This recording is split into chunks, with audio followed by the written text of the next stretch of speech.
ही अर्ज़ आहे तो दर कर तू कबूल बारी कर डोह माफ़ मुंजा तो दर कयां थो ज़ारी ही अर्ज़ आहे तो दर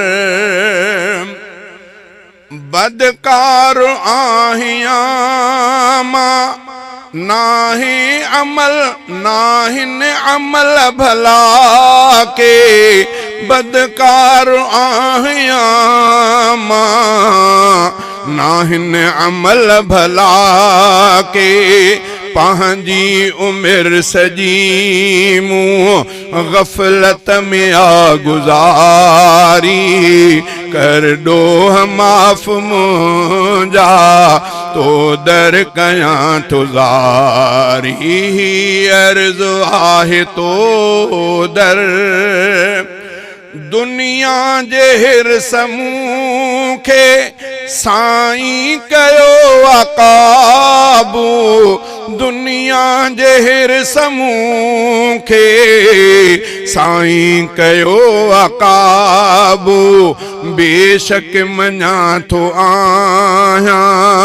मां डोह जो डोहारी कर डोह माफ़ मुंजा तो दर कयां थो ज़ारी ही अर्ज़ आहे तो दर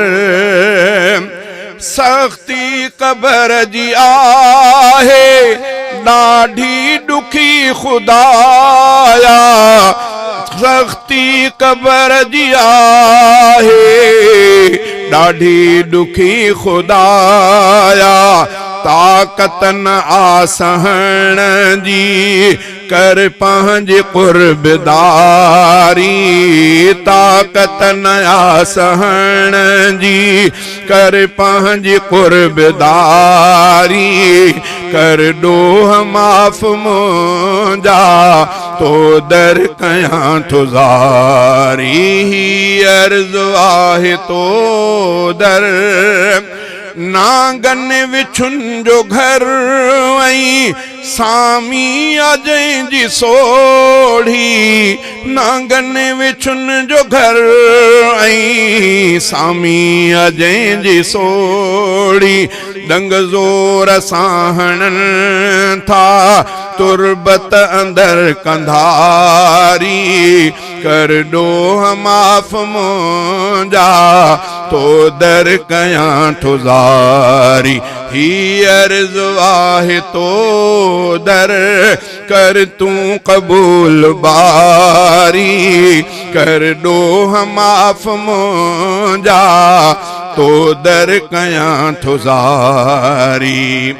ख़ाइफ़ थियो जमाली तुंहिंजे कहर खां ॾाढो ख़ाइफ़ थियो जमाली